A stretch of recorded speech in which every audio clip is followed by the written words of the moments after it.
Bom, nesse último domingo, o Brasil lidou com a perda de um grande símbolo da nossa cultura.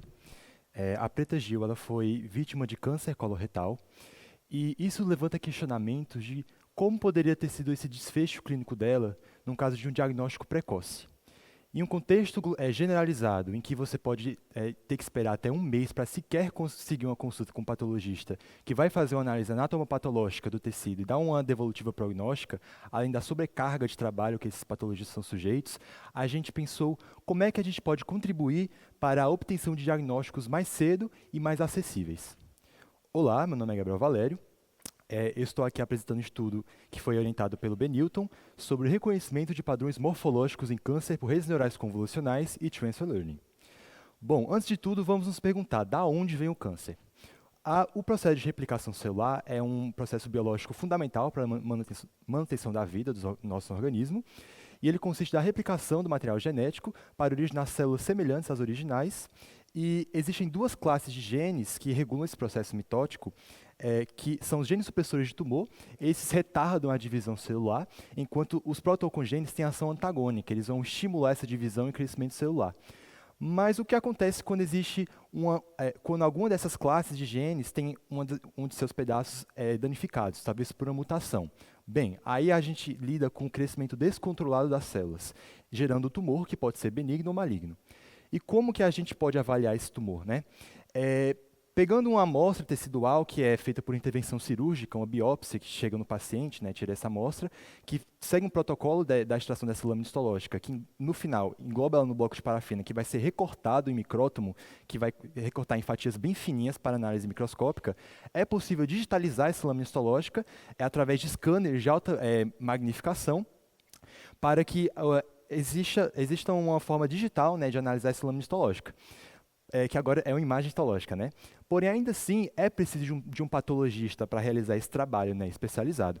E aí nossa pergunta continua: será que é possível automatizar a compreensão de padrões morfológicos em slides histológicos quanto ao seu tipo e estadiamento?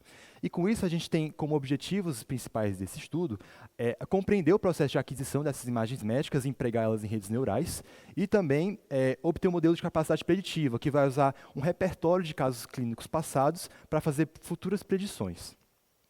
Bom, para isso a gente utiliza a ciência de dados, que é um contexto de estudo que lida com grandes massas de dados para extrair informações importantes a partir deles.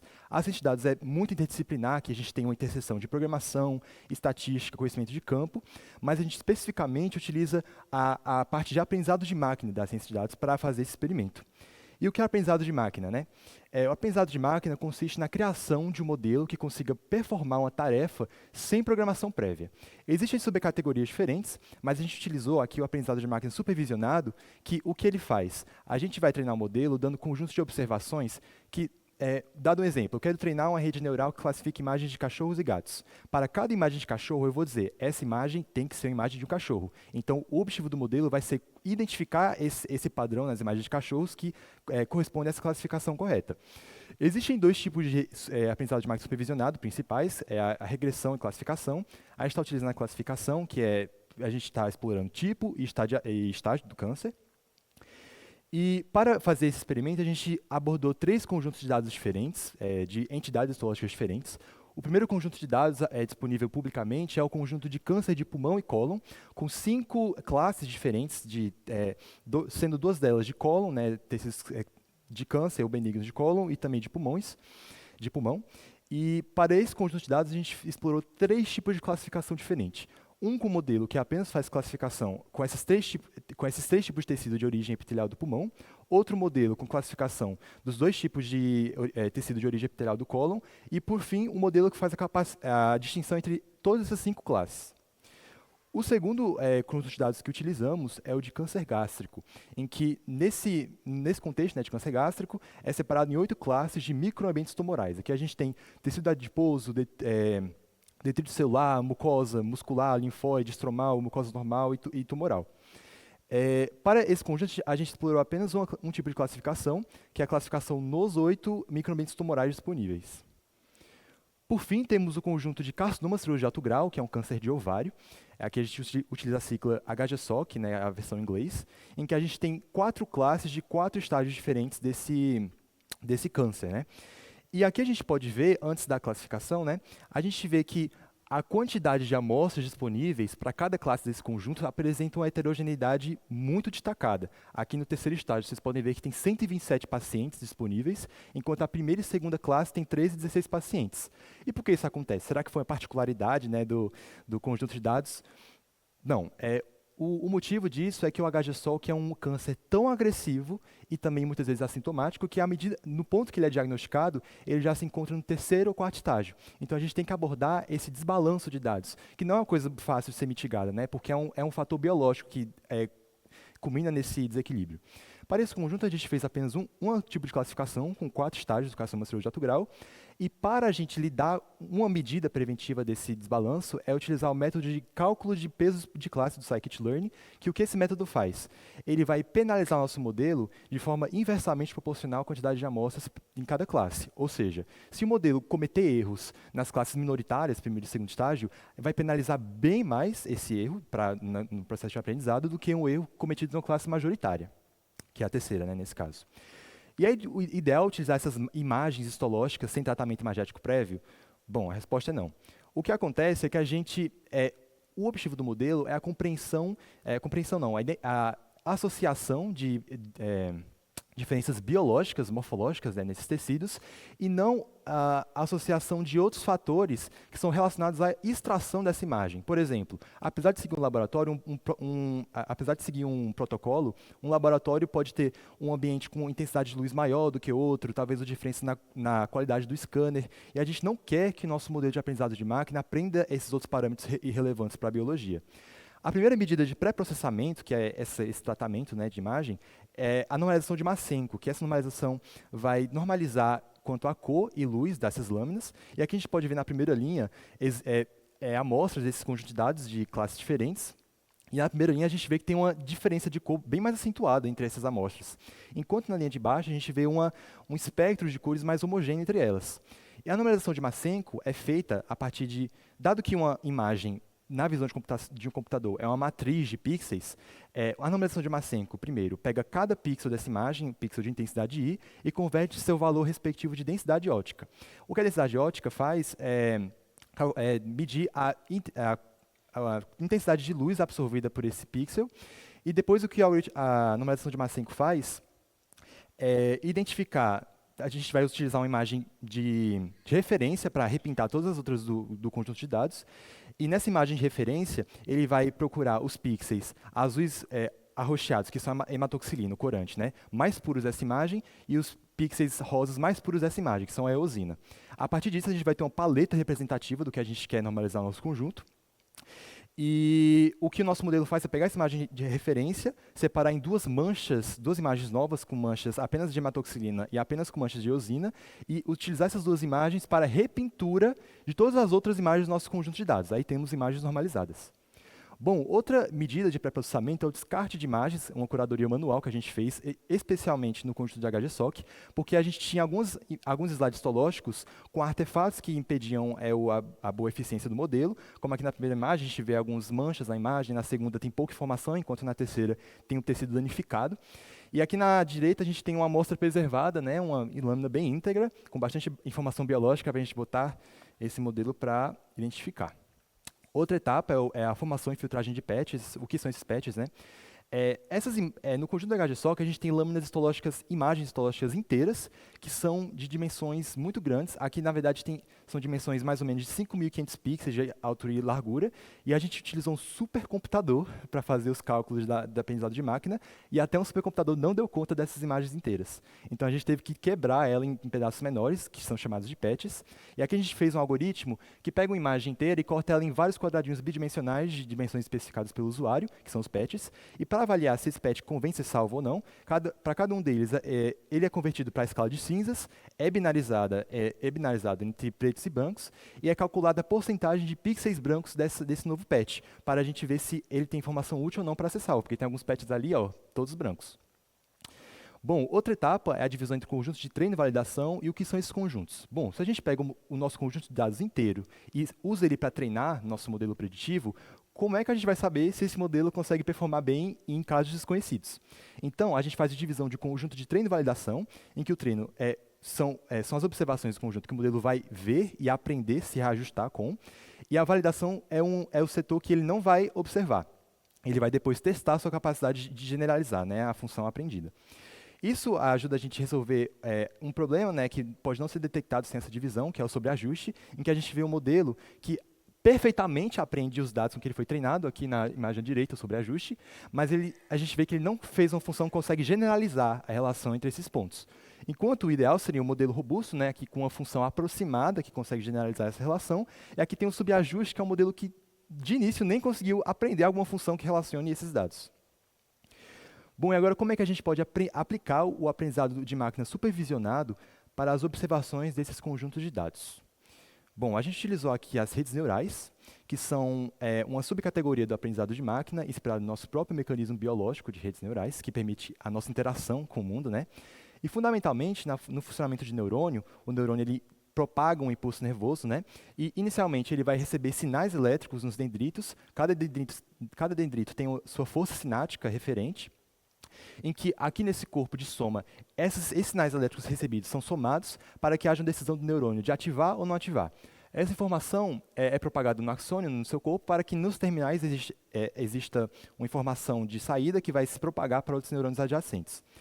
Aqui a gente tem o perceptron Rosenblatt, que é uma unidade fundamental de uma rede neural, que tem apenas uma camada, que a gente pode fazer uma analogia. Aqui a gente tem um vetor de entradas, x1, x2, x3. Cada um desses vetores é multiplicado a um peso, ou seja, uma força cinética, entre aspas, e é somado nesse neurônio aqui, que é a soma dos produtos internos das entradas e pesos. Depois esse valor passa por uma função de ativação. Uma função de ativação que vai ativar ou não esse neurônio, vai retornar um valor, e vai ter a saída, o axônio, né, o valor de saída após essas transformações. Bom, e o aprendizado profundo, que é o que a gente utilizou, consiste de redes neurais com 3 ou mais camadas. E a gente tem um novo agente aqui, as camadas ocultas, esses neurônios aqui cinzas, né? O que esses neurônios possibilitam é a compreensão a identificação de padrões de relações não lineares no nosso conjunto de dados e permitir que o modelo consiga associar características ainda mais abstratas e intrínsecas das imagens que estão utilizadas para o treino. Bom, o que é essa não linearidade, né, que eu falei aqui e não introduzi? Aqui a gente tem 3 exemplos de discriminação entre 2 classes, uma classe azul e uma classe vermelha. E aqui no primeiro exemplo a gente tem a discriminação entre 2 classes perfeitamente separada por uma reta. Aqui a gente pode dizer que a relação é linear entre essas 2 classes. No exemplo B, a gente tem a discriminação entre 2 classes, que ainda é muito boa, mas a gente vê que tem alguns pontos que são classificados de modo errôneo, né? Enquanto, no exemplo C, a gente tem uma separação não linear, não pode ser representada por uma reta. E um exemplo para visualizar isso. A gente pode estar querendo criar um modelo que classifique em uma zona urbana zonas de show e zonas de silêncio. A gente pode afirmar que nem toda zona acima de 80 decibéis é uma zona de show, e nem toda zona que seja a 200 metros de distância do palco é uma zona de silêncio. Então a gente tem uma relação não linear aí. Bom, e o que é essa função de ativação ativa, né? E da onde vem essa não linearidade? Vem das funções de ativação, que eu vou falar sobre agora. Dado um neurônio de uma camada oculta, de saída, a gente já viu no perceptron Rosenblatt que ele contém a soma do produto interno das entradas e pesos da camada anterior, somado a um termo B, que é o viés, vício, tem vários nomes que eu vou explicar melhor que é depois. E aqui a gente tem 2 equações, sendo que elas duas essencialmente são iguais. A primeira é um somatório, sendo que no computador, esse processo é feito de modo sequencial, que não é muito eficiente. Então, é utilizado da forma matricial. Aqui a gente tem uma matriz de entradas e pesos, que torna esse processo possível de ser calculado no computador de forma paralela. Então, é muito mais eficiente. Bom, e vamos ver funções de ativação, né? Funções de ativações, né, comuns. Aqui a gente tem, por exemplo, a sigmoide e a ReLU. A sigmoide a gente pode ver que ela retorna, dado uma entrada x, que é o valor desse neurônio, ela vai dar um valor de 0 a 1, ou seja, uma porcentagem, podemos dizer, e a sigmoide pode ser utilizada em camadas de saída, por exemplo, um modelo de classificação binária, em que a gente tem uma probabilidade de 0 a 100% de uma entrada pertencer a uma classe. Então, a sigmoide pode ser utilizada para isso. A ReLU, a gente tem um máximo de 0x, em que a partir de entradas de 0, a gente tem uma relação linear, que é igual o valor, né, da entrada, e para valores menores que 0, a ReLU retorna valores 0, ou seja, para todos os neurônios com conteúdo negativo, o ReLU não ativa esse neurônio. Então, isso é útil para quando se busca espacidade na rede neural e menos ativações de neurônios. Isso deixa o processo computacional mais eficiente, né? Porque menos ativações, menos cálculos. Bom, e o que é esse termo B, né, que eu falei e nem expliquei direito? Vamos primeiro analisar uma relação entre duas camadas ocultas sucessivas, uma camada L-1 e uma camada L. Aqui a gente tem na camada L-1 um vetor, né, de entradas, que são os neurônios, e na camada L a gente tem... Opa, deixa eu apontar aqui que estou apontando para a TV. Uma camada L aqui, e a gente... Como é que a gente pode relacionar matematicamente esse vetor de saída, que é a camada L, com os parâmetros anteriores? Bom, a gente tem que... esse vetor de saída é o produto entre a matriz de pesos, e a matriz de pesos tem dimensões dependentes de cada uma dessas setinhas, que são as ligações, ou seja, os pesos entre um neurônio com um neurônio de uma camada sucessora. Ali tem W, que é o weight, né, de peso, uma conexão do primeiro neurônio da primeira camada, conexão do primeiro neurônio da primeira camada com o da segunda camada, outra conexão com o primeiro neurônio da primeira camada com o da segunda camada, o segundo neurônio da segunda camada. E essa matriz de pesos é multiplicada com o vetor de entrada, que é a camada L-1, e o que esse termo vício ele vai fazer, né? Bom, aqui a gente tem uma função linear, e sem a soma desse termo B, a gente pode concluir que essa função sempre vai passar pela origem cartesiana, a coordenada 0,0. Em alguns casos isso pode ser desejado, mas a soma desse termo adicional permite o deslocamento maior da nossa rede neural para aproximar funções, né, de identificação. Então, esse termo vício ajuda na compreensão não linear de entradas. Bom, e também, para a nossa rede neural aprender, é preciso reajustar os parâmetros dela, os pesos, né, enfim, pesos, viés, etc. Porém, como é que a gente vai saber para onde a gente tem que reajustar, o quanto o nosso modelo errou? Isso é feito através do cálculo de uma função de custo. A função de custo quantifica o quanto o nosso modelo errou em uma previsão. Aqui a gente tem uma menor função de custo correspondente a uma maior acurácia e vice-versa. No nosso caso, a gente está lidando com uma classificação multicategórica, então pode ser utilizada comumente a entropia cruzada, que é essa equação aqui que eu coloquei em cima, em que YK é o valor real de uma predição do modelo, e o YK com o chapéuzinho em cima é o valor que o modelo previu. Vamos dar um exemplo para deixar isso mais claro, né? Vamos utilizar um modelo de classificação de 3 classes, gato, cachorro e cavalo. E a gente tem essa entrada aqui, uma imagem de gato, e na primeira coluna, Y com chapéu, tem as predições do modelo, ele previu como gato mesmo, 70% de chance, e na outra coluna temos os valores verdadeiros, ou seja, como o gato é o valor correto, temos como gato igual a 1. A gente aplica essa equação para cada uma das predições, e a gente tem uma função de custo resultante, que vai quantificar... o laser não está... Opa! Ah, não. Que vai quantificar o erro do nosso modelo. E o nosso objetivo é diminuir essa função de custo, que é uma função de custo igual a zero, porque o modelo não está errando, ainda bem. Bom, como é que são determinados os pesos, né, e o bias, viés, vice, enfim. Aqui a gente tem um fluxo de uma rede neural, aqui temos um neurônio por camada. Pode estar um pouquinho difícil de visualizar, mas aqui, esse valor Z, verdinho, ele vai ser o valor de neurônio antes da ativação, ou seja, ele é dependente do peso, que é multiplicado ao valor da entrada da camada anterior, somado ao B, que é viés. O A é o neurônio pós-ativação, e aqui, dado que é a última camada de classificação, a função de custo, C, vai ser calculada através da relação entre esse valor A, da camada L, com o valor Y, que é o valor real. Então, vai quantificar o quanto essa predição foi errada. Uma base matemática para a gente adentrar nesse processo de correção de pesos são as derivadas, que são uma ferramenta matemática que calcula a taxa de variação de uma função em intervalos infinitesimais, tendendo a zero.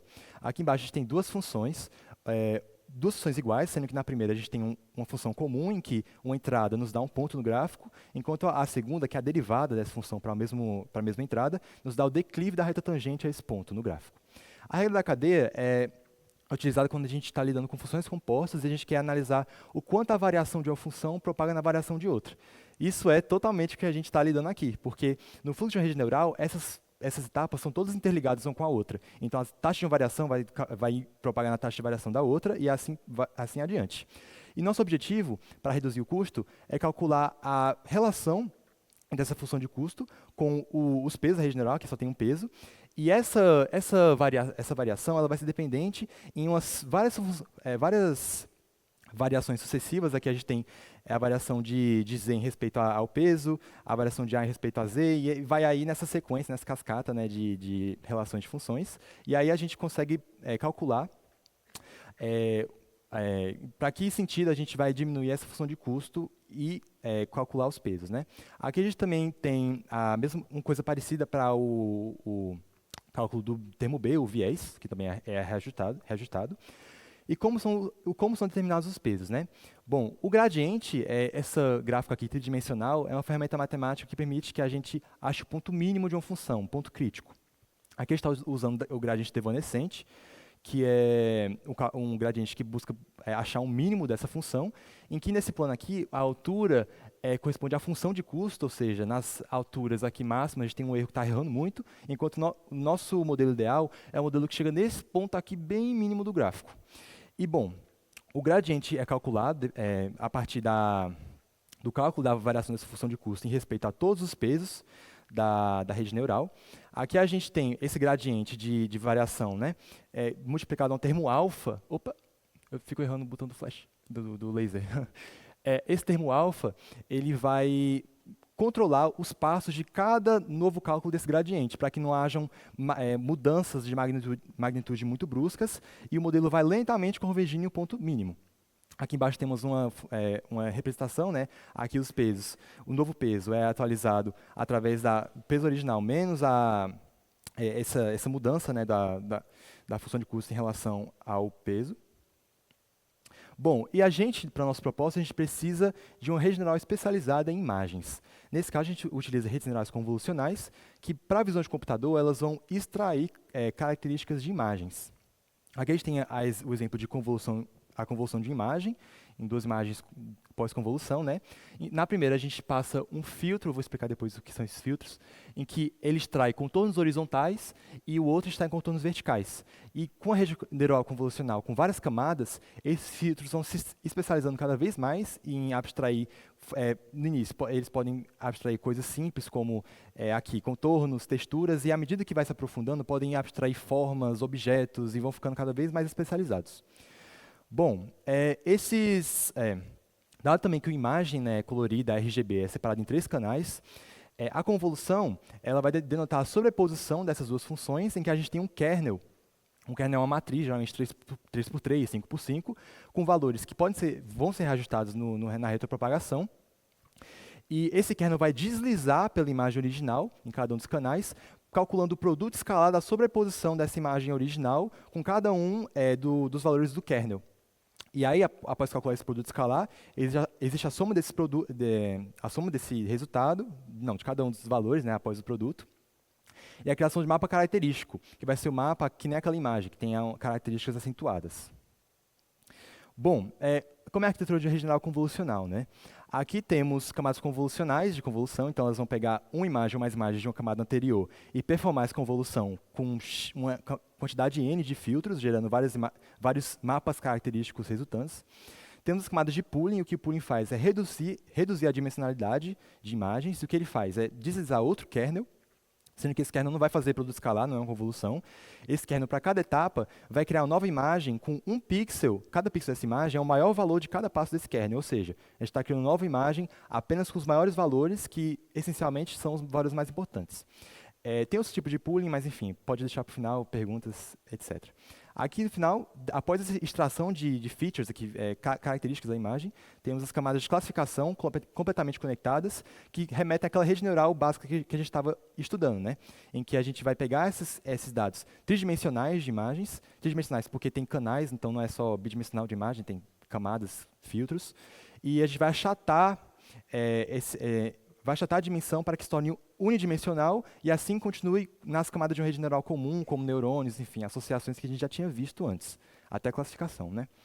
Bom, e o transfer learning, uma transferência de conhecimento. O aprendizado por transferência, ele acontece quando a gente pega um modelo pré-treinado de rede neural, talvez um modelo que foi treinado com milhões de imagens, milhares de classificações, e esse modelo a gente pode concordar que para treinar no computador lá de casa não dá certo. Então, O que a gente pode fazer é pegar esse modelo, congelar os pesos que ele aprendeu, e a gente pode ou descongelar alguma parte, ou adicionar camadas no topo para ajustar esse modelo para outra tarefa. Então, a gente vai pegar um modelo muito bom em extrair características de imagens e adaptar para a nossa tarefa. Com isso, a gente utilizou a ResNet, uma rede residual, e as redes residuais são compostas de blocos residuais em que, dado um ponto de entrada na rede neural, um ponto de entrada X, existem camadas convolucionais sucessoras como a rede comum, sendo que no final, a função aprendida após essas camadas convolucionais é somada àquele termo de entrada. Então, a informação é preservada, né, porque a soma desses pontos de entrada em cada bloco é somada no final da função, e essa é a conexão residual que a gente está tratando, né? E a gente utilizou a ResNet 50, que é essa rede residual treinada com o ImageNet, que é um conjunto de, acho que 12 milhões de imagens de várias classes, tem 1000 classes. E a gente utilizou a ResNet como base para aprendizado por transferência para os nossos conjuntos de dados. Bom, e a escolha de hiperparâmetros, né? Como a gente pode fazer? O que são hiperparâmetros? São todos os dados da nossa arquitetura de rede neural que são selecionados com antecedência. Ou seja, o número de neurônios por camada, o tamanho do kernel para convolução, função de ativação, tem muito hiperparâmetro. E eles não são reajustados no processo de treino, então a gente tem que escolher isso com antecedência. E como é que eu vou saber qual conjunto de hiperparâmetros vai ser melhor para o meu modelo? Porque, não sei, tem muitas combinações que a gente pode fazer. Para resolver isso, a gente utilizou a busca bayesiana, que é um algoritmo que vai testar várias combinações diferentes de hiperparâmetros, porém, cada uma dessas novas buscas é influenciada pela busca anterior, o resultado da busca anterior. Então, é a busca consciente. A busca bayesiana muita busca, né? Procura equilibrar, buscar novas áreas, ou seja, combinações de hiperparâmetros que ele não conhece e também explorar exaustivamente regiões que ele já está vendo que está dando bons resultados. Aqui temos um gráfico, né, em que cada um desses pontos é um conjunto de hiperparâmetros testados. Ali tem um ponto vermelho, que é o ponto melhor que ele achou. E aqui, à medida que a gente se distancia desses pontos experimentados, que não tem pontos, a gente vê essa faixa vermelha aumentando, que é o intervalo de confiança da busca bayesiana, é uma regressão gaussiana. E nessas regiões com essas faixas azuis muito grandes, né, a gente são regiões que o modelo não tem certeza do que esses hiperparâmetros vão retornar para ele. E, bom, para visualizar nosso modelo, pode ser utilizada a matriz de confusão, que é uma matriz em que nas colunas temos as classes previstas para uma determinada entrada, e nas linhas temos a classe real. E dado aqui um exemplo com duas classes, classe A e B, nós temos aqui, por exemplo, o modelo prevê uma entrada como A, e ele realmente era A. Então, temos aqui um verdadeiro A. Um B também era realmente B, temos um verdadeiro B. Então, o modelo que acerta tudo só vai ter valores na diagonal dessa matriz de confusão. Enquanto o modelo que está errando tudo só vai ter valores em tudo que é menos a diagonal. Bom, para avaliação estatística, a primeira métrica que utilizamos é a acurácia. A acurácia vai calcular a proporção de previsões corretas dentre todas as previsões do modelo. Então, é a mais básica de todas, mas não pode ser a única métrica utilizada, geralmente, né? E ela vai corresponder à soma desses verdadeiros A, verdadeiros B, esses valores da diagonal, que são as previsões corretas, como a parte de cima, né, da proporção. Bom, outras duas métricas de avaliação estatística são a sensibilidade e especificidade. E a sensibilidade ela vai avaliar a capacidade do nosso modelo de não deixar amostras de um tipo T de tecido, por exemplo, passarem despercebidas. Então, um modelo de sensibilidade máxima ele não deixa passar, dada uma classe, nenhuma das amostras despercebidas no conjunto de dados.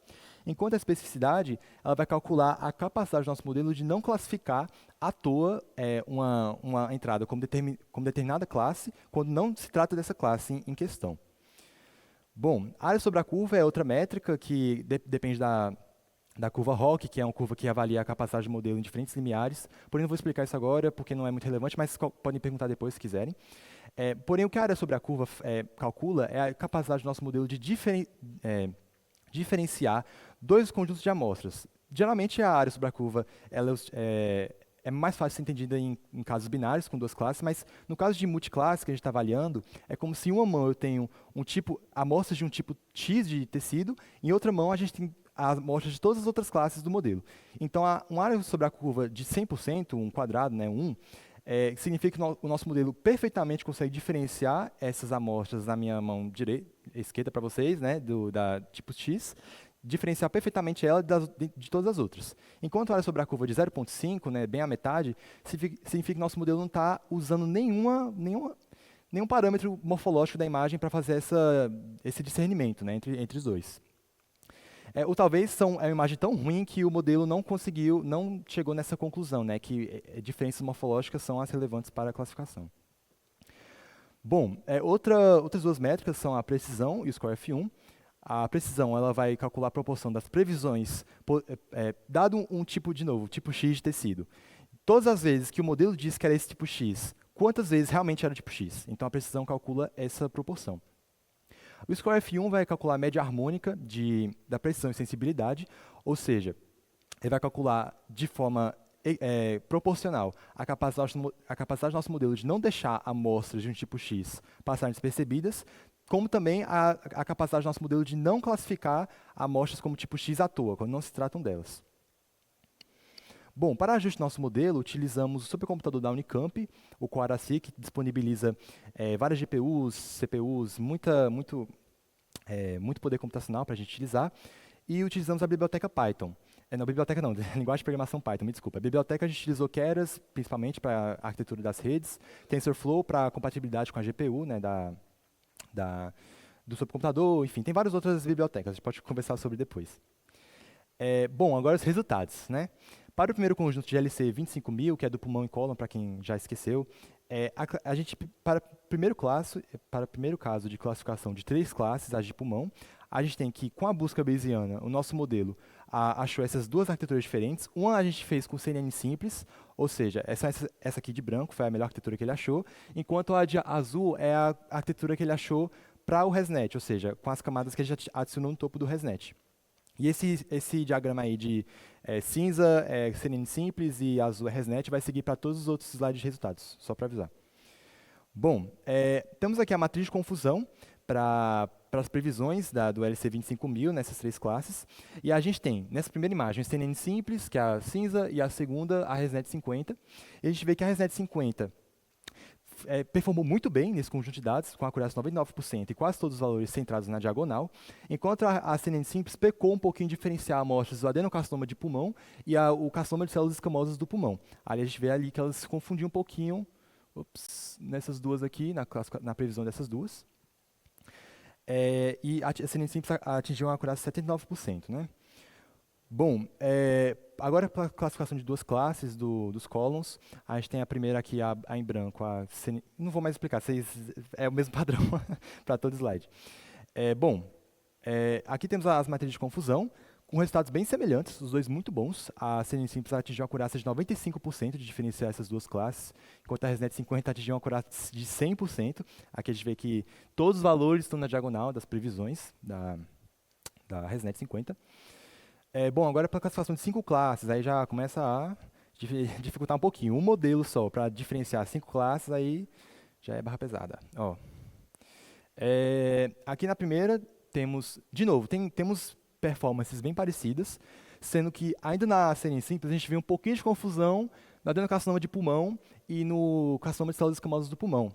E isso pode ser talvez por uma semelhança morfológica que esses tecidos têm, mas mesmo assim a gente vê que o modelo conseguiu muito bem associar essas diferenças entre classes. Bom, agora para o câncer gástrico, né? 8 classes. Bora lá. A gente vê aqui, né, os valores ainda destacados na diagonal, porém bem mais ruído, né, nas classificações, nas previsões do nosso modelo. Ainda utilizando o mesmo algoritmo de busca bayesiana que a gente fez, enfim. Calma aí, não era... Ok, segue em frente. Bom, aqui temos as áreas sobre a curva da CNN simples com a ResNet 50, e a gente vê que são muito parecidas. É um parâmetro difícil de avaliar, comparar essas duas, se são tão parecidos.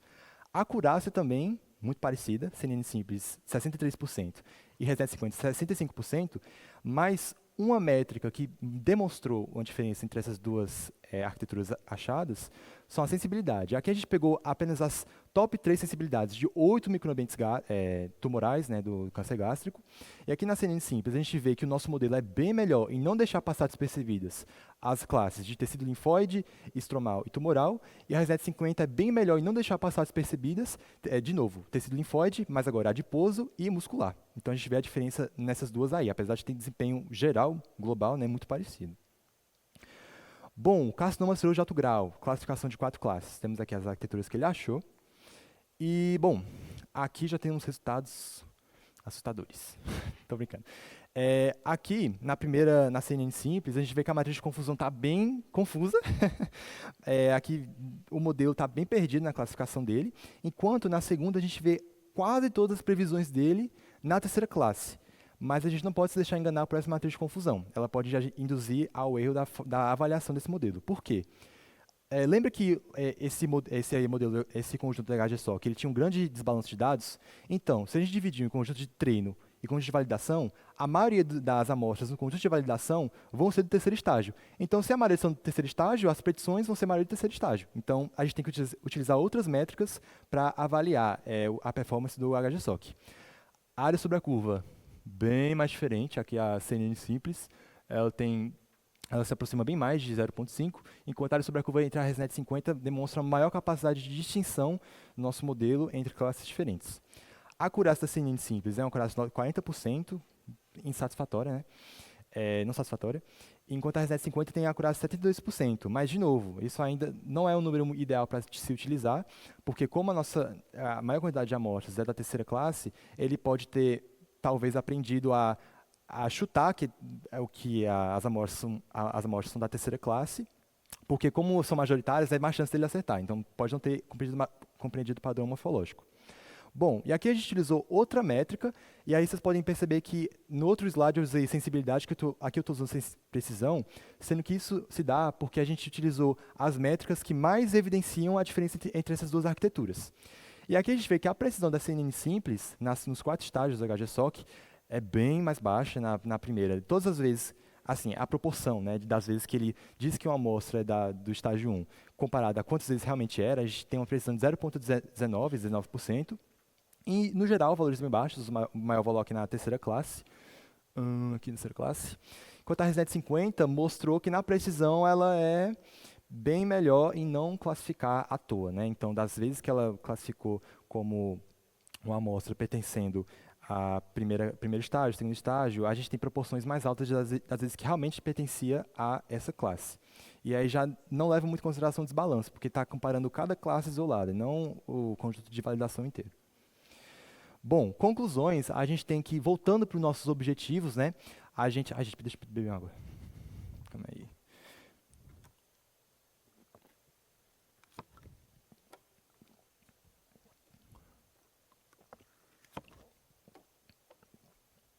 Voltando para os nossos objetivos, a gente vê que a gente teve um estudo, uma compreensão do processo de aquisição de imagens médicas, do emprego deles em redes neurais. Também a gente vê que conseguimos criar um modelo de capacidade preditiva para um conjunto de dados dado e que pode ser utilizado. Acreditamos que com esse estudo a gente consegue propagar esses modelos utilizados para apoio a diagnóstico médico de patologistas, porque a gente viu que teve uma performance boa no modelo de diferenciar tecidos de diferentes cânceres. E também, né, ao título do estudo, de identificar padrões morfológicos em câncer através de redes neurais convolucionais e transfer learning. E a gente também atingiu isso. A gente criou modelos que tinham essa diferenciação de padrões morfológicos para classificação. E agora, pontos para reflexão, né, sobre o nosso estudo, um problema que a gente lidou é o vazamento de dados. Bom, no conjunto do câncer gástrico e do pulmão e cólon, são disponíveis publicamente, inclusive nem falei, o HGSOC foi fornecido para a gente pelo INCA, Instituto Nacional do Câncer, o laboratório deles. Especialmente o conjunto do câncer gástrico e o do pulmão e cólon, eles deram apenas patches para a gente, já divididos, mas não tinha identificação de que patch pertencia a cada paciente, a qual paciente. Então, o que pode ter acontecido? Patches de um mesmo paciente foram também para o conjunto de treino e para o conjunto de validação. E cada patch é diferente, de fato, mas eles vêm da mesma imagem, a mesma imagem histológica prévia, né? Então, apesar de eu não acreditar que tem uma magnitude muito grande de interferência, talvez aquela primeira acurácia muito alta tenha sido influenciada por algumas amostras que estavam no treino e validação, e não se valida um modelo com amostras do conjunto de treino. Enquanto para o HGSOC, a gente garantiu que amostras de uma mesma paciente estão ou na validação ou no treino, porque o INCA forneceu as imagens histológicas separadas em pastas, cada paciente anônima também, conduta ética, claro, representada por um número separável, então a gente separou o conjunto de treino e validação em pastas, então não teve mistura. Então, nesse ponto, a gente é meio que o modelo de HGSOC ganha honestidade, eu diria. Porém, outro ponto para reflexão, né? Para lidar com o desbalanço de dados do HGSOC, a gente apenas utilizou o método de penalizar o nosso modelo mais fortemente, né, para erros em classes minoritárias, porém, isso não se mostrou suficiente para lidar com o desbalanço. E uma sugestão seria praticar o aumento de dados para uniformizar a quantidade de amostras por conjunto. E o que o aumento de dados faz é pegar cada um dos patches das classes minoritárias e gerar cópias dessa imagem, com transformações como rotação, inversão no eixo de simetria, e, enfim, gerar novas imagens que, essencialmente, têm a mesma informação biológica, sendo que nosso modelo vai encarar elas como diferentes, que são diferentes rotações, etc.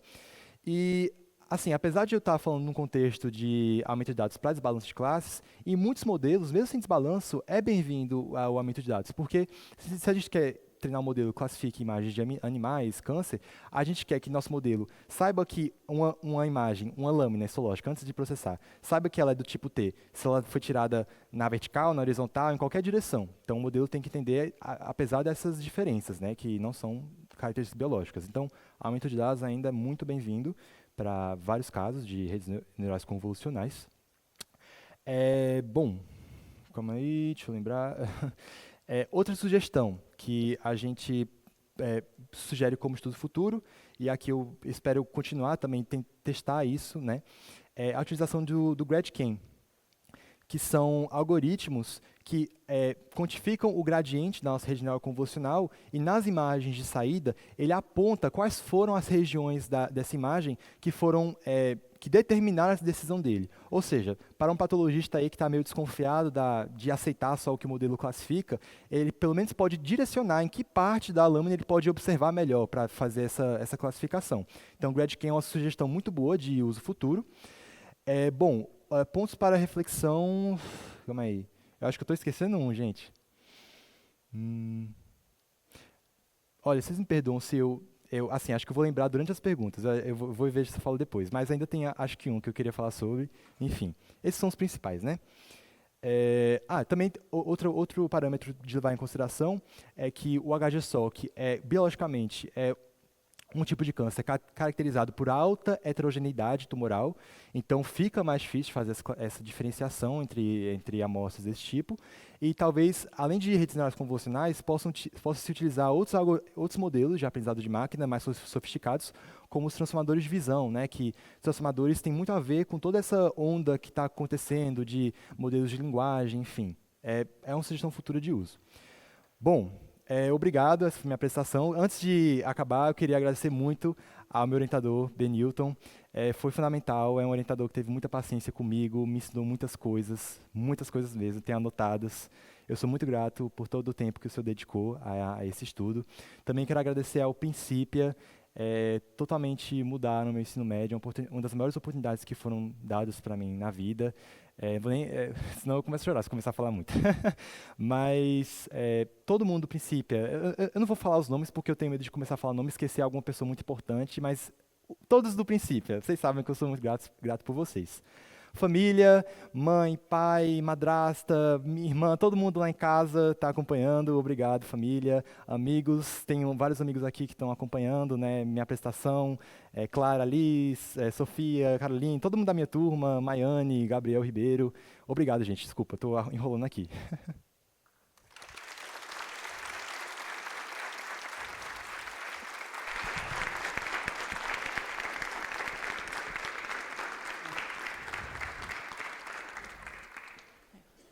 Eu demorei quanto tempo, hein? Olha, palmas longas, né? Que foi muito bom mesmo. Parabéns, Gabriel. Eu acho que não só os seus resultados, mas foi uma aula aqui de, né, de aprendizagem de máquina. Então, acho que foi muito proveitoso. Que bom. Já ajudou a gente também para a turma de... o pessoal está ajudando a gente. Neurocomp, né? Para o Neurocomp. Então, agora vamos lá para as perguntas. Já temos aqui, Eita.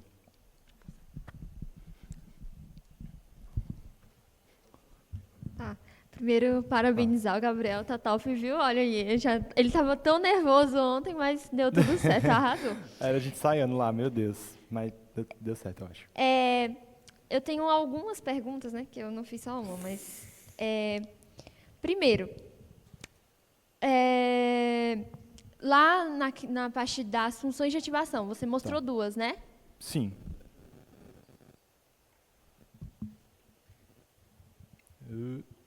Bora. Eu esqueci o nome, era a Relu Aqui. e a Sigmoid. Aqui. Vocês usaram essas duas funções de ativação? Não, a Relu a gente utilizou, mas a Sigmod foi apenas como exemplo, porque ela retorna uma distribuição de probabilidades para exemplos binários.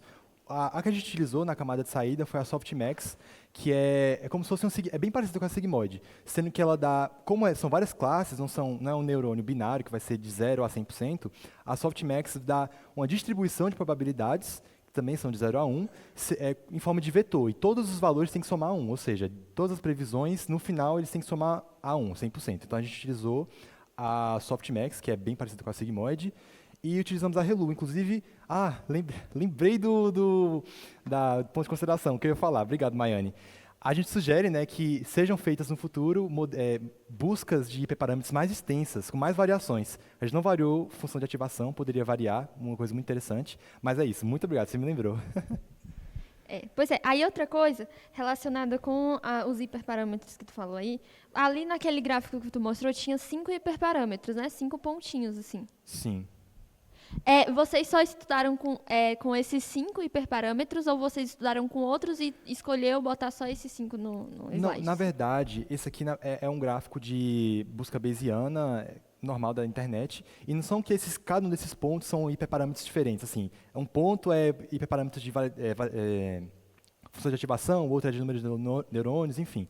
Cada um desses pontos é uma combinação inteira dos mesmos hiperparâmetros. E os que a gente variou foram o número de neurônios por camada, o número de camadas convolucionais e camadas densas, que são aquelas unidimensionais, e também variamos a taxa de aprendizado, que eu não falei sobre, porém a taxa de aprendizado é a magnitude que nosso modelo vai se fazendo os cálculos para não fazer nada muito brusco. E, bom, foram esses hiperparâmetros que também o outro hiperparâmetro que a gente utilizou é a adição ou não de camada dropout, que eu não abordei. A camada dropout é uma camada que, meio que, no final do modelo, ela apaga informações da imagem, para ver se o nosso modelo, mesmo com algumas partes da imagem faltando, consegue corretamente classificar. Isso aumenta a capacidade de generalização dele. Aí foi esses que a gente variou. Em relação a essas variações que vocês fizeram, vocês fizeram todas as combinações possíveis ou vocês já tinham algumas ideias do que poderia ser melhor ali? Não, foi ideias que poderia ser melhor. Assim, a gente selecionou um conjunto razoável de variações, por exemplo, para número de neurônios. Aí colocava 32, 64, 128, 256. Porém, por isso que é um ponto para considerar. No futuro, podem ser feitas buscas com bem mais variação, espaços amostrais maiores. Tá certo. Pois é, aí outra coisa, tu falou sobre a questão do HSOC, né, do modelo testando o HSOC, que ele poderia, na verdade, viciado a indicar que era o estágio 3 e não, de fato, ter aprendido o padrão morfológico. Como seria uma forma de testar se ele realmente aprendesse esse padrão morfológico? Seria só colocar mais imagens para...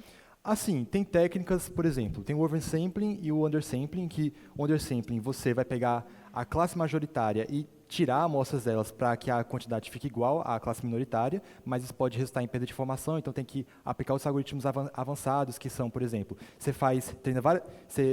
quando vai selecionar a fração da classe majoritária para treinar, você varia essa fração várias vezes para ir testando. E tem o oversampling, que é o aumento de dados, em que a gente vai gerar cópias para pegar as classes minoritárias e aumentar a quantidade de amostras até chegar na classe majoritária.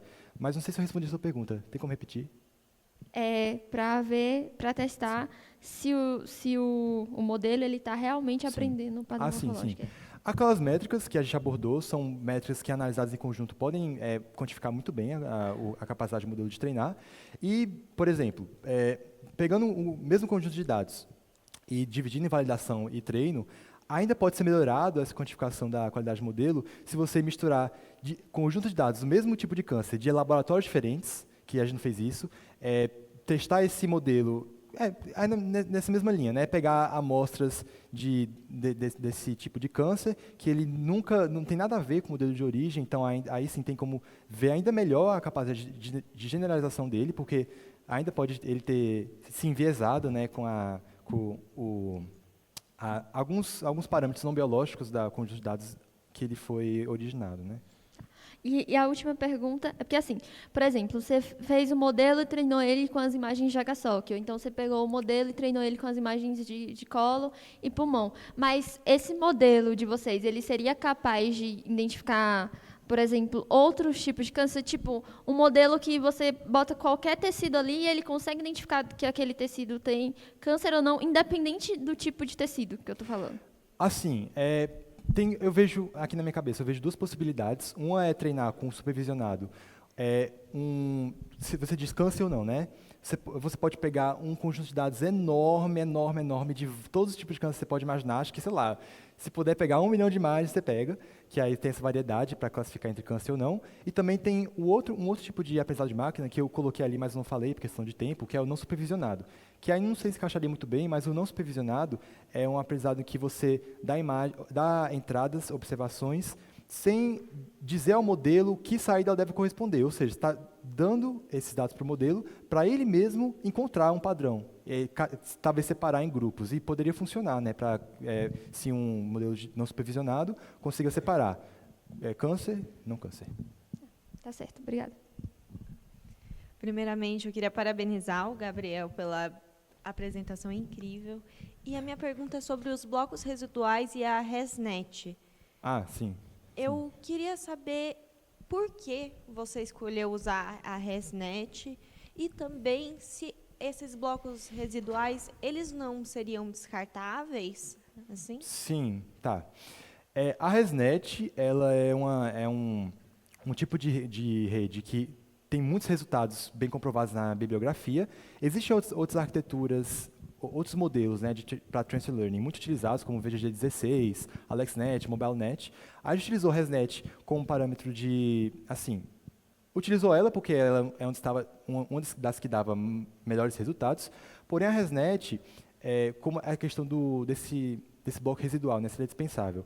O que a ResNet principalmente mitiga em redes neurais é que, no caso de redes neurais muito profundas, com muitas camadas, pode acontecer o problema do gradiente esvanescente, em que, devido à grande profundidade, camadas iniciais dessa rede têm cálculo de peso que se aproximam de zero, ou seja, como se essa informação se perdesse ao meio da rede. E o que a ResNet faz é justamente manter esses resíduos. Então, esse processo de aprendizado com a ResNet vai ser igual, né? Bem equivalente durante toda a rede, porque está sempre preservando informação, somando a cada início do bloco de entrada ao final. Então, não diria que é dispensável na rede neural profunda, que é o que também a gente está lidando, né? Okay. Muito obrigada. Nada.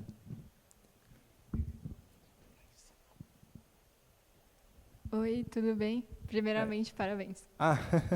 Pronto. Já perguntaram sobre as funções de ativação, mas eu queria entender um pouco melhor como vocês fizeram para escolher elas, se vocês conseguem escolher a melhor para o modelo com antecedência e como que isso impacta depois na retropropagação também.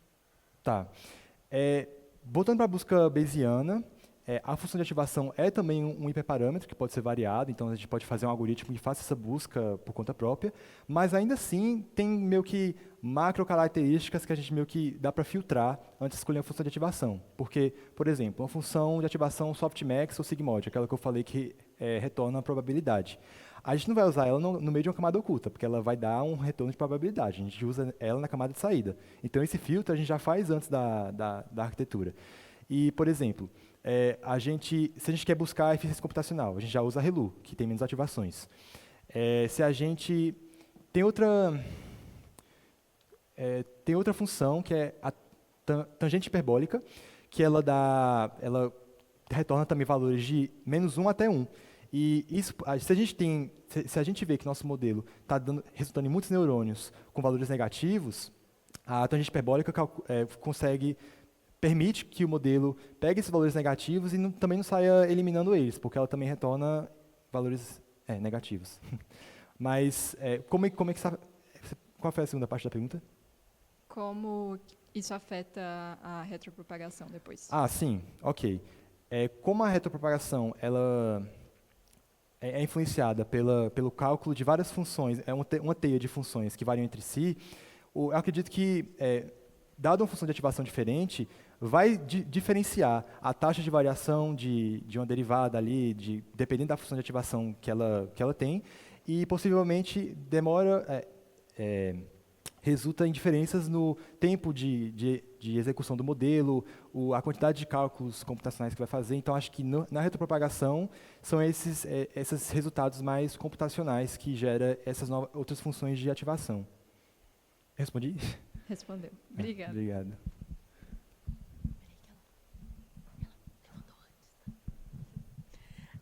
Primeiramente, eu queria dizer que eu gostei muito da apresentação, realmente é muito interessante. E durante o que você estava falando, uma dúvida que me surgiu foi se seria possível usar o modelo sem a utilização de um supercomputador e também, se sim, de que maneira, e além disso, como que patologistas eles poderiam usar isso no dia a dia, no cotidiano. Perfeito. Bom, lembra que eu falei da questão de formação de patches? Isso já é uma etapa fundamental para otimizar esse modelo para computadores com menos recursos computacionais, né?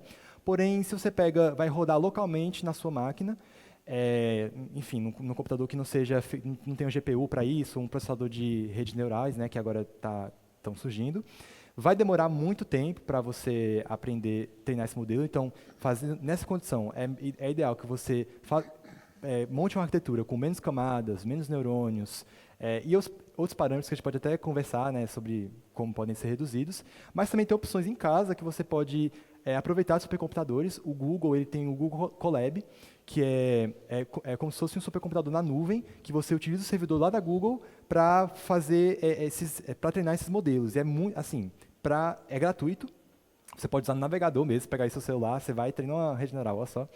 Mas eu já usei também o Google Colab, você usa o supercomputador da Google, e é uma opção muito boa para treinar, né, se você não tem acesso a um supercomputador, enfim, como a gente teve o da Unicamp. E, no caso, o Google Colab, eu não vou falar muito sobre o Google Colab, acho que não é muito relevante, mas se você paga, quando você cria um ambiente nele, você coloca arquivos dentro, mas quando você fecha, são apagados, então tem que pagar para poder ter hospedagem. Qual era a segunda pergunta? Patologistas, né, como usar, né? Beleza.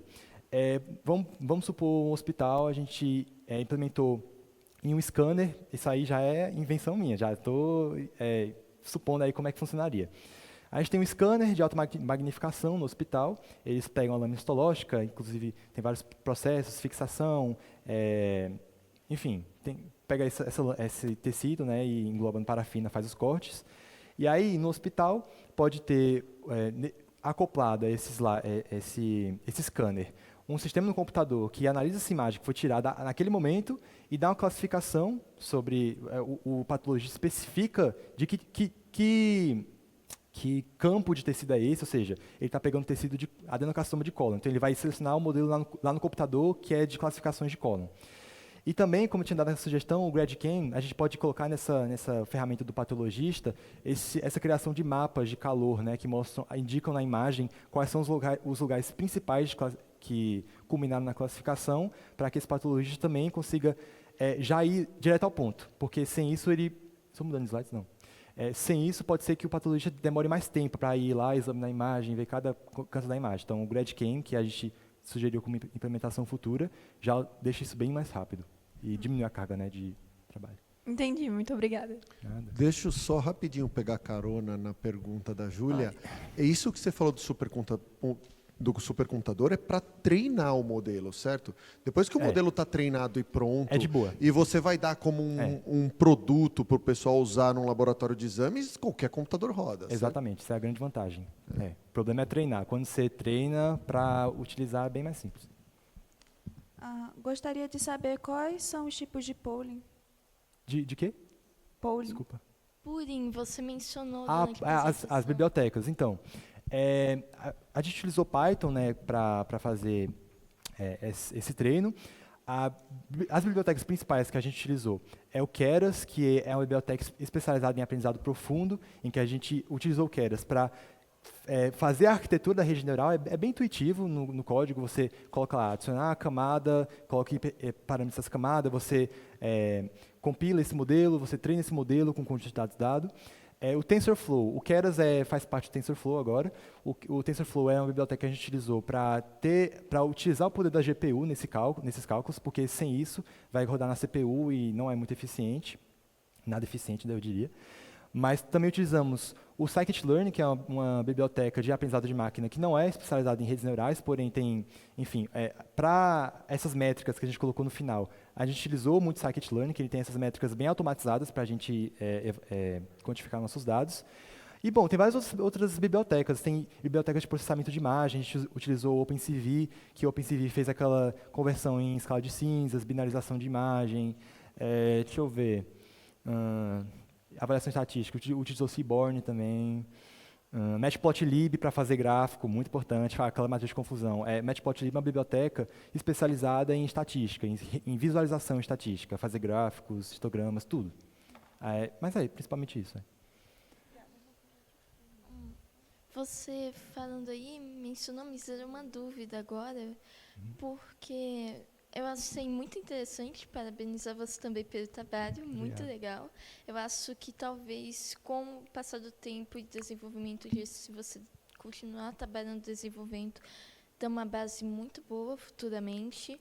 Mas você mencionou, né, que a Machine Learning foi baseada no Python, né? E eu sei que a aplicabilidade do Python ele tem uma facilidade melhor para programação. Sim. Seria por isso a escolha dessa linguagem? Sim, sim. O Python ele é uma linguagem bem intuitiva, ela é semelhante à linguagem, muitas vezes, que a gente utiliza. Então, funções você cria, é bem mais fácil de ler a sintaxe dessa linguagem de programação. É bem mais simples. E essas bibliotecas, a maioria dessas bibliotecas são otimizadas para Python. Então, a gente utilizou o Python como linguagem de programação principal, porém tem várias outras que eu não avaliei para ver se elas são, como é que é o aprendizado de máquina nelas, mas C++, tem o R, que é uma linguagem de programação voltada para a estatística, se eu não me engano, mas o Python eu diria que é o padrão, assim, as coisas são otimizadas para Python. Olha aí eu de novo. Gabriel, eu queria te perguntar. Eu não estou achando. Aqui, menina. Aqui. Ah, pronto. Eu queria perguntar em relação, porque como foi falado, né, a questão da aplicação desses modelos no dia a dia ali. Vocês pesquisaram assim em relação à questão de custo disso, como que seria? Ou... É porque o custo está, como o Ricardo tinha dito, o custo está em treinar o modelo. Mas, então, a aplicabilidade, eu não imagino que seja. Mas vocês olharam mais ou menos o custo de treinar um modelo ou não? Vocês não focaram Não, nisso? assim, se a gente batesse na porta lá do Coaraci e falasse, por conta de luz, como é que foi? Quanto foi essa GPU? Aí dava para quantificar, né? Mas, inclusive, foi tanto experimento que eu fiz, tanta coisa que eu rodei de errado, que chega a dar uma culpa eu ficava imaginando os watts lá, gastando para dar errado no final. Isso é uma daquelas perguntas que tem que pôr na lista, sabe? Você nunca pode perguntar a idade, o peso da pessoa. Pessoal de inteligência artificial, você não pode perguntar quanto usou de luz, é pecado. Oi, Valério. Gabriel. Oi. Parabéns aí pela apresentação, excelente, sua aula, seu resultado, super interessante. Quando você fez para rodar as redes nas imagens, você se baseou na intensidade do valor da imagem mesmo, de cada pixel? Para rodar, isso eu não sei se responder muito certo, sendo que, como foram imagens RGB, teve uma separação.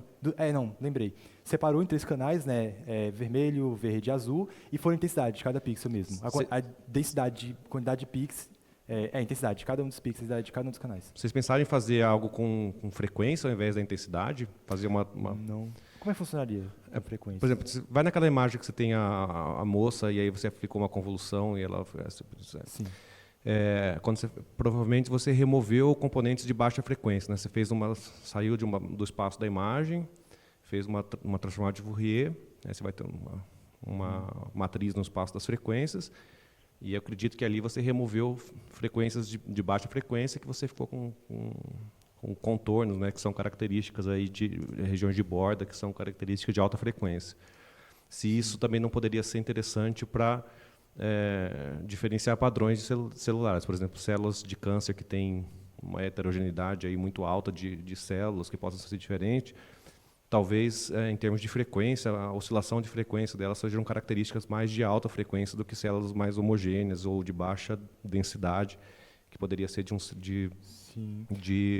então, não sei se isso já é feito na literatura nessa área de imagem histológica ou se... Uhum. Eu não sei, no caso, quando o senhor fala sobre frequência, imagina uma coisa muito microscópia, contar os pixels, né, em escala bem pequena. Mas a heterogeneidade do HGSOC, eu acho que seria algo mais... Assim, eu teria que conversar mais com o senhor para compreender melhor esse método da frequência, mas talvez a heterogeneidade é mais quanto ao formato do que esse ruído das frequências. Não, na verdade, não é, por exemplo, a imagem, a gente pode fazer uma imagem no espaço cartesiano, né, como a gente vê na foto, sim, mas elas são, se a gente a gente pode pegar uma frequência dessa imagem, ela vai estar espalhada na imagem toda. Então, por exemplo, se a gente faz uma transformada de Fourier disso, de uma imagem dessa, para um espaço de frequência espacial, um ponto desse espaço ele vai estar espalhado uma frequência no caso, a intensidade, quer dizer, o quão essa intensidade está distribuída na imagem, a frequência dela. Isso. Então, são somatórias de frequência que dão, quando a gente faz a transformada inversa, a gente reconstrói uma imagem daquele tipo, né? Então, não sei se em imagens computacionais médicas a gente faz bastante isso, né? A gente aplica, às vezes, manipula, ao invés de fazer manipulações no espaço da imagem cartesiana, a gente faz no espaço de frequências para filtrar ruídos ou mesmo extrair características que sejam de interesse. Então, foi uma curiosidade que eu pensei que talvez pudesse, não sei como nessa aplicação específica, se poderia ser interessante. Fiquei interessado. E só mais uma pergunta, para aumentar o conjunto de amostra, vocês fizeram algum tipo de data augmentation? O aumento de dados, não. A gente não fez, mas eu diria até que se o princípio desse uns 6 meses a mais, dava para fazer uma coisinha mais, enfim, bem consolidada, que eu não sei se era para estar falando isso, mas a gente fez bem recente, a gente fez o aumento de dados, porém deu alguns erros que, assim, não deu para parar e analisar esses erros, porque tinha que entregar, então colocou como sugestão futura, mas a gente começou a experimentar esse aumento de dados já. Já deixa o currículo para o Ricardo 6 meses a mais aí. Extensão do TCC, tese.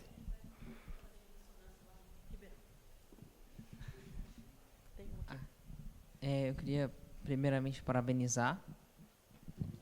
Tá. Queria primeiramente parabenizar o trabalho, ficou muito bom. E a minha pergunta é porque eu não entendi direito se tem alguma diferença entre os programas que melhor se adequam aos diferentes tecidos e se sim, se seria possível utilizar, por exemplo, algum programa que identificasse o tecido em específico, dado, assim, qualquer tecido, uma pessoa qualquer que seja esse tecido, e aí depois esse programa analisa qual que é o tecido e utiliza o melhor programa para avaliar se tem ou não câncer naquele tecido, ao invés de usar um programa geral que analise se tem ou não. Não entendi. Assim, o que você quer dizer com o programa? Seria o modelo o modelo, desculpa. O modelo. Tá. Tem como repetir de novo? Eu me perdi um pouco no meio. Eu queria saber se tem alguma diferença entre os dados diferentes tecidos, se tem alguma diferença entre os modelos que melhor se adequam a esses tecidos para analisar, enfim.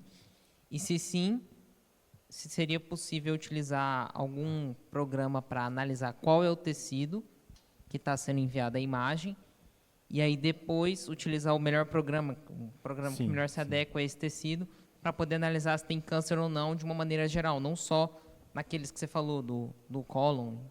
Sim, sim. Bom, o melhor modelo, inclusive tem a ver com fazer buscas algorítmicas, né, para achar o melhor modelo. Pode buscar na bibliografia também para um determinado tipo de tecido que você quer examinar. Você pode buscar quais são os modelos mais utilizados e ver os resultados deles. Porém, eu ainda não entendi muito essa última parte de pegar um tecido e... entendi. É o geral, assim, pega da...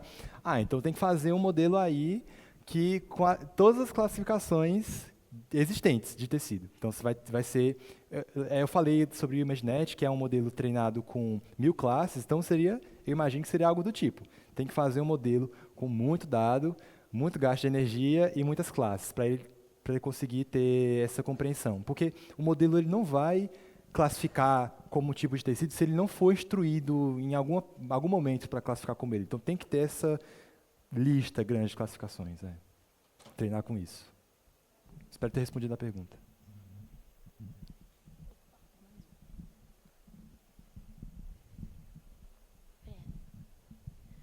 Gabriel, ótima oratória. Adorei a apresentação. Obrigado. A minha pergunta é que você falou que o modelo foi através de penalização, né? Sim. Já tinha ouvido falar do sistema de recompensa. Vocês tiveram um motivo específico para escolher isso? Faz diferença você penalizar ou recompensar? Então, eu não, essa questão de sistema de recompensa, eu nunca estudei muito, mas eu vejo ele na subcategoria de aprendizado de máquina, o aprendizado por reforço, que a gente vai inserir um agente em um meio e ele vai aprender através das consequências das ações que ele faz. Por exemplo, eu já vi no YouTube, bem interessante. Tem uma pista, carros, e é um modelo que vai ensinar esses carros a passar por essa pista sem bater nas paredes. Então, é por reforço. A cada vez que ele bate, não é uma recompensa negativa, né? Ele bateu, então ele vai buscar se ir ajustando para ter essas recompensas positivas e, enfim, conseguir passar pela rampa. Mas eu não enxergo a utilização de recompensa quanto a como substituto, né, da penalização do modelo. E acredito que sejam coisas diferentes, né? A penalização do modelo não é nem eu diria que são opostos, né? A penalização vai penalizar mais o modelo quando ele erra nas classes minoritárias, enquanto a recompensa vai priorizar quando ele acerta na classe majoritária. Mas a classe majoritária já é a majoritária, então por que a gente quer recompensar ela? Né? Mas, assim, esse termo não é muito familiar para mim, eu acho que é mais o aprendizado por reforço, e não supervisionado. Entendi. Eu tinha pensado que você estava associando, tipo, valores, vamos dizer que a penalização é -1 e a recompensa é 1, sei lá. E aí, se você misturasse os dois, você podia aumentar a acurácia do seu modelo? Não sei. É -1 e... 1 e 0, por exemplo. Sim. No nosso caso, a nossa penalização, ela não tem valores negativos, apenas, por exemplo, a classe majoritária vai ter um peso de 0,2, mas a classe minoritária vai ter um peso de 3. Então, esse peso negativo, acho que poderia até afetar nos gradientes, retropropagação, não sei. A gente só lidou com valores positivos, mas é uma coisa que vale a pena pesquisar sobre. Uhum. Entendi, obrigada. Mais alguma, pessoal? Então é isso. Então, obrigada, Gabriel. Parabéns de novo. Obrigado. Agora,